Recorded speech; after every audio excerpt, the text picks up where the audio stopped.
याच्यासाठी ज्यांना ज्यांना काही मला खुश करता येईल ते मला खुश करावं लागेल. मुंबईमधल्या जागा द्यायच्या आहेत, अडाणीला देऊन टाका, तो बोट ठेवेल तिकडे जागा देत आहेत.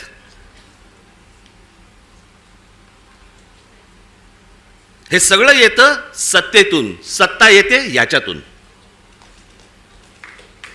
म्हणून तुम्हाला बारीक लक्ष ठेवायला लागणार आहे.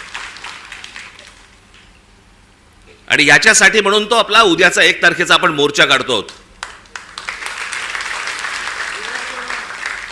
दणदणीत मोर्चा झाला पाहिजे, दिल्लीपर्यंत कळलं पाहिजे महाराष्ट्रामध्ये काय आग पेटली ती.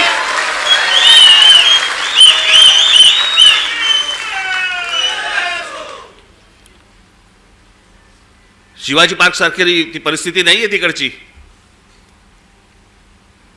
त्याच्यामुळे तिकडे बसेस बिसेस किती तिकडे जाऊ शकतात वगैरे मला माहिती नाहीये. पण माझी तुम्हाला, माझ्या खास करून माझ्या महाराष्ट्र सैनिकांना, मी आज हे आमचे चॅनलचे सगळे बांधव भगिनी आले त्यांच्या मार्फत मी माझ्या सर्व महाराष्ट्रातल्या सर्व मतदारांना, माझ्या महाराष्ट्र सैनिकांना सर्वांना मी सांगतोय की या मोर्चात सामील व्हा. महाराष्ट्रामध्ये काय प्रकारचा राग आहे हा या मोर्चामधून तुम्ही दाखवा.